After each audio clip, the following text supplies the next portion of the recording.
On this Thursday night, mounting anxiety about Beijing giving Moscow a boost. The conversation Ukraine's president wants with his Chinese counterpart. Russia and China are moving closer and closer together. NATO's warning to China. And Ukraine's year of constant grieving. People have been crying for a year. The fatigue from funerals and the fighting. Troubling trend, the record number of incidents involving Canadian police using deadly force. And Google's power play. We depend upon free flow of information on the internet. Why the tech giant is blocking certain news sites from its search results.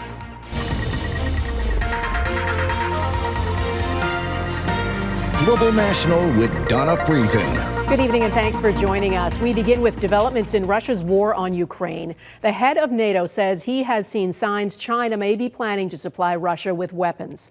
China's leadership is expected to set out its position on how to settle the Ukraine conflict through political means tomorrow, the anniversary of the full-scale invasion. At the UN today, a resolution calling for a peace agreement that guarantees Ukraine's sovereignty was adopted, though the world is far from united. Several countries abstained, including China, Iran, India, South Africa, and Pakistan. Jackson Proskow has our top story tonight. Spain's prime minister is the latest leader to travel to Kyiv, marking a week of visits where Ukrainian President Volodymyr Zelenskyy praised Western allies and warned of a potential new threat from the east. We would like to meet with China, Zelenskyy said. It is important that all countries be on our side, on the side of justice. Exactly where China stands will come into view Friday. Chinese President Xi Jinping will reveal his own peace plan, signaling how far China is willing to go to support Russia's war. In terms of a security alliance, I think Russia and China are moving closer and closer together. This week, China's top diplomat sat down with Vladimir Putin to reaffirm their no-limits partnership. Ukraine and NATO worry China will do more than just talk and could provide weapons to Russia. We have seen signs that they are considering and maybe planning for that.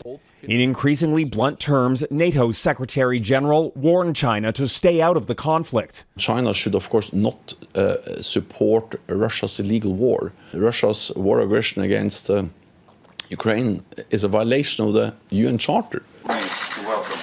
At the UN, Ukraine's foreign minister pressed nations to pass a motion demanding a halt to the invasion. It passed overwhelmingly.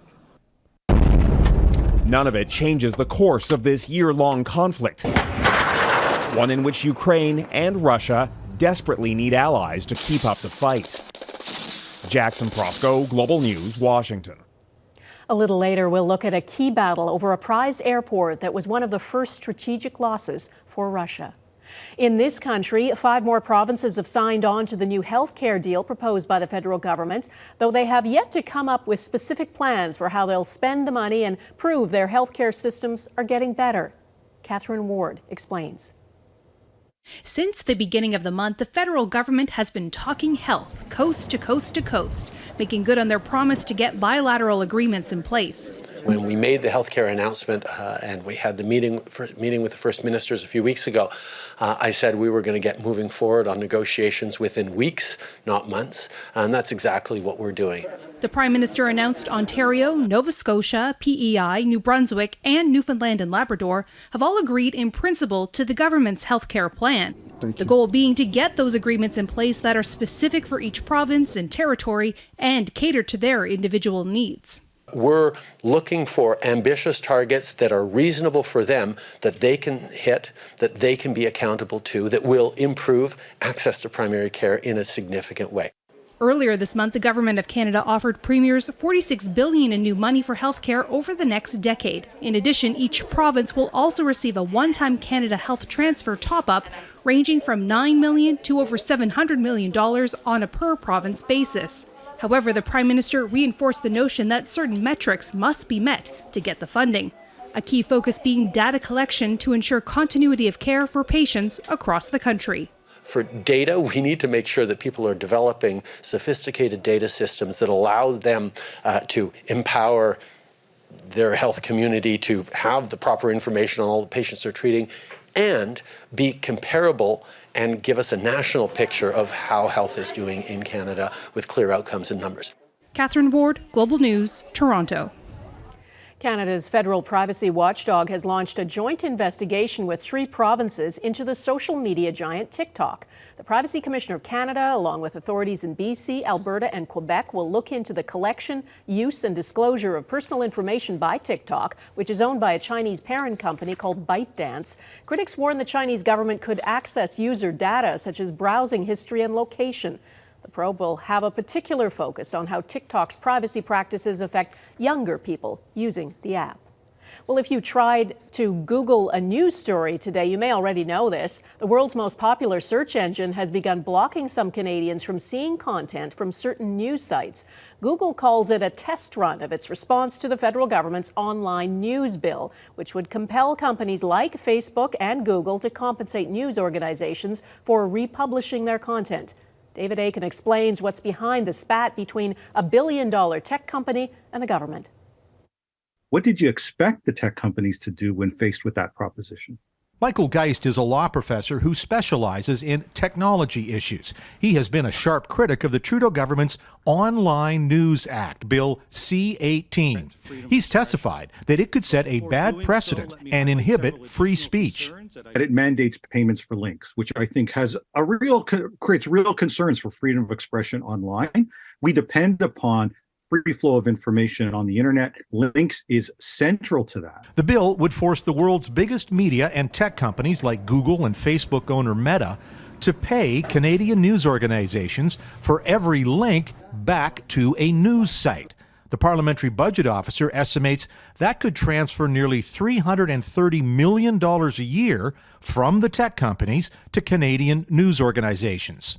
And about 3/4 of that will, in fact, go to broadcasters. So the broadcasters tend to be Bell, Rogers, and CBC, and of course, Chorus with Global.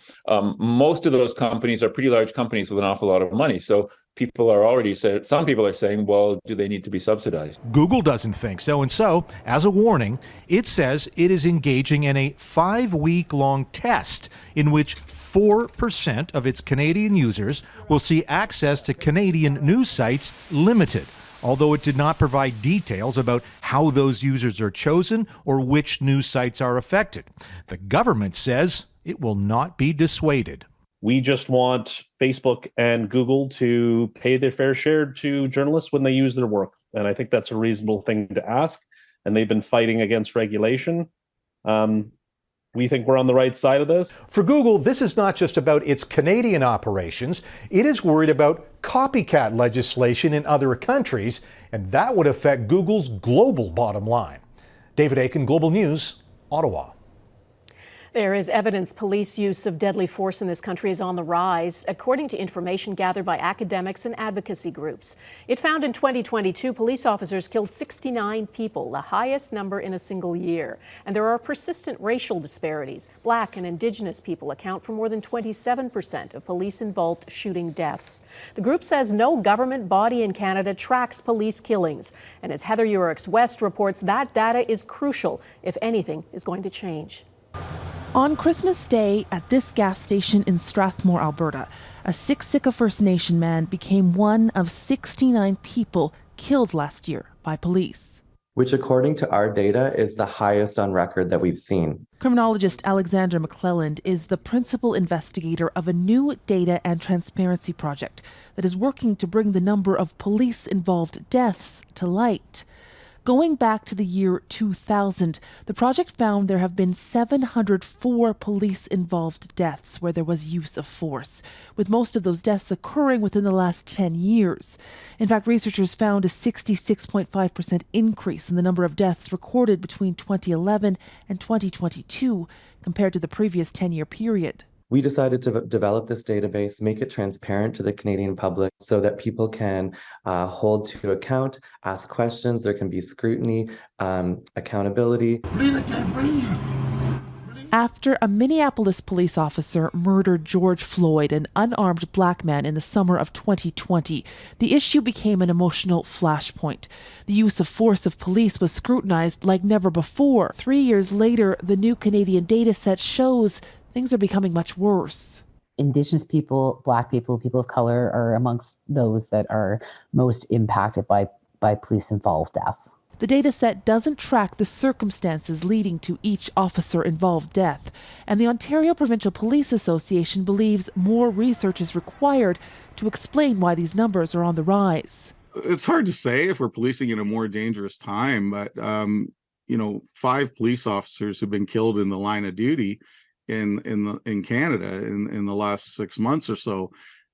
That's very concerning to the law enforcement community. Another set of disturbing numbers that highlight a serious problem facing Canadian communities and the need for impactful change. Heather Yourex-West, Global News, Calgary. Crippling cold weather in parts of Canada and the U.S. Coming up, the nightmare for travelers on the ground and in the air.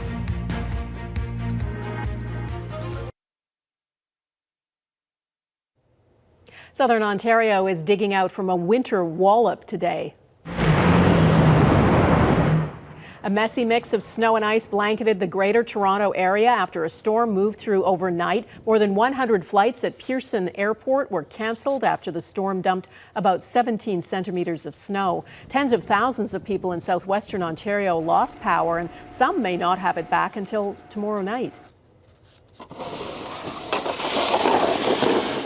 It was bitterly cold across the prairies today as well. In Calgary, the temperature is expected to dip to -31 tonight, down to -40 with the wind chill.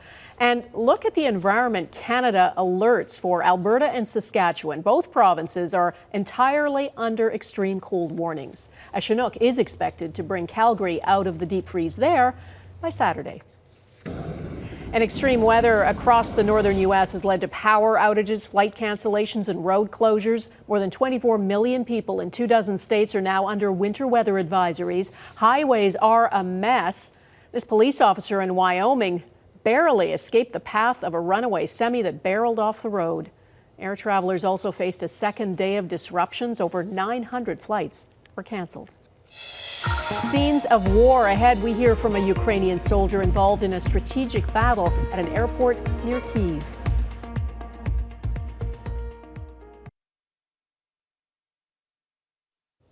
As we approach the anniversary of the war in Ukraine, we want to take you back to a defining moment at the start of Russia's full-scale invasion. Elite Russian troops descended on Hostomel Airport, an ideal spot to land large personnel carriers. It's about 30 kilometers from the center of Kyiv. Crystal Gamansing was granted sweeping access to that airport during her coverage of the war, and she has more on that pivotal battle. In a suburb of Kyiv, the chuff of helicopter rotors were some of the first sounds of war. Definitely Russian, says the man capturing the images. They're headed towards the airport. Hostomel Airport was under attack, besieged by elite Russian forces. The airport was home to aerospace giant Antonov and had close proximity to Kyiv, making it a strategic prize for invading forces seeking to capture the capital and overthrow the government. An Antonov company spokesperson says the attack began just before noon. A rocket landed near the administration building where roughly 50 employees were working. Outside, paratroopers were landing and sweeping across the field. Is that this building? No. So those staircase, that staircase, is that staircase? No. Yes. Global News was granted access to the ruined airport in August. Twisted metal, destroyed military vehicles, and damaged planes littered the grounds.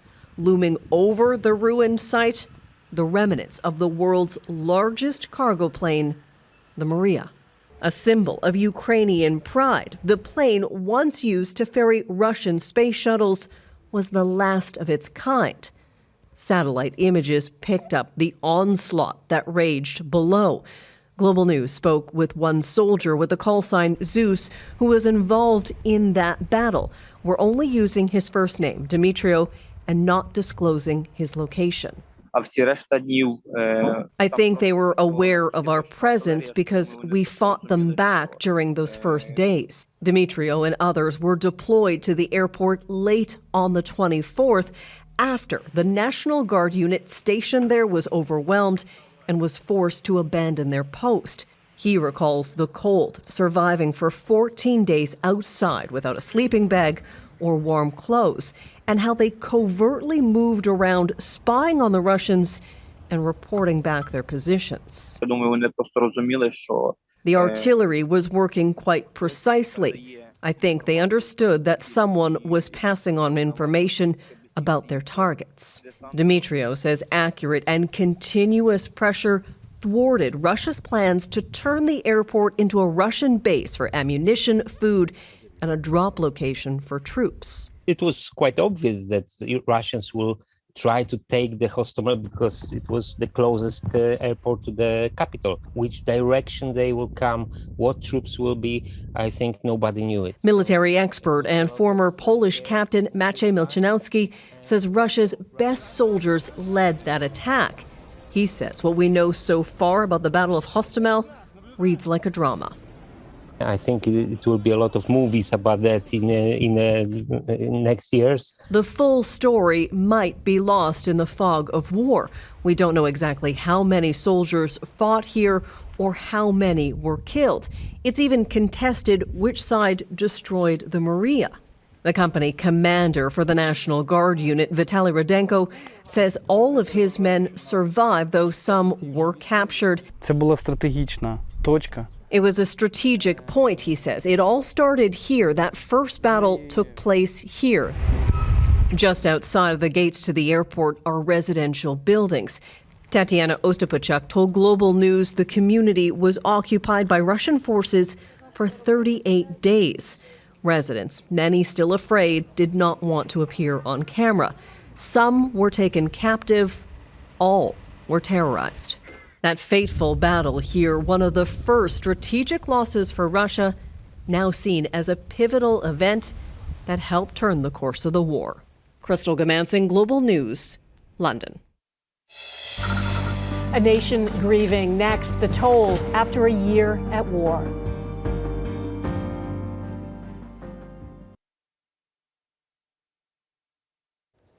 We often talk about the strength and the resilience of the Ukrainian people. This past year has been a dismal endurance test. What we don't report on that often are the individual lives lost. Jeff Semple spent time in Lviv and brings us the story behind one of the many soldiers who made the ultimate sacrifice and the grief of the loved ones left behind. Before last year's Russian invasion, Alicia Skalska and her husband Roman used to go for walks in this park beside the cemetery. Now she's burying him here next to so many others because the cemetery is full. They were married in June, just a small ceremony, she says. They plan to have a larger one after the war. Roman had started his own business, but after Russia invaded, he became a soldier, sent to the front lines on the other side of the country. Before Christmas, he was asked by a local reporter to record a holiday message. Dear Ukrainians, Happy New Year and Merry Christmas, he said. We, the armed forces of Ukraine, will try to give you the best gift. Thank you for your support. Happy holidays. A few weeks later, the 26-year-old was killed by a Russian mortar. He was so responsible. He loved playing with his nephews, says his mother, now left to bury her son. Alicia is now a 24-year-old widow. We had so many beautiful memories together, she says. I have lost a lot of friends this year. Her husband was one of 3 soldiers buried on this day. Over the past year, at this garrison church in western Ukraine, funerals have become an almost daily, heart-wrenching ritual. The church holds funerals very often, the priest says. We are tired from funerals. Global News first visited this church last March, during the early days of Russia's full-scale invasion, seeing firsthand the intense grief at funerals for some of the first soldiers killed. 1 year later, their mourning feels more subdued. People have been crying for a year, he says. People are exhausted, and yet they push forward. shuffling past rows of generators that now power cities like Lviv, the electricity grid under constant Russian attack. The threat of long-range missile and drone strikes now routine. It's almost a year of this now. How are you feeling? How are people feeling? They're so tired after all this. Mikhail Zanenko was an IT professional before the invasion and served with Roman in Donetsk. Day by day, the war became the part of your life, and unfortunately, it is like a normal lifestyle for you, and it is disgusting. The cemetery and the church are filled with the faces of those lost, along with photos of their children left behind. But even as the number of dead grows, so too does their resolve. We can't bring Roman back, but we can win, she says. Please say in your report that we need more help, more weapons. People are tired, but the main thing they want is victory, the priest says. It's their life, it's their country, so they understand it's not possible to rest at the moment. To ensure their loved ones did not die in vain. Jeff Semple, Global News, Lviv. And we will have a special report on Saturday at 7:30 to mark 1 year since the full-scale Russian invasion of Ukraine. Instead of our usual Your Canada photo, tonight we leave you with an image from Paris. The Eiffel Tower has been lit up in the colors of Ukraine's flag, a sign of solidarity on the eve of the anniversary of Russia's invasion. That is Global National for this Thursday. Thanks for watching. Bye-bye.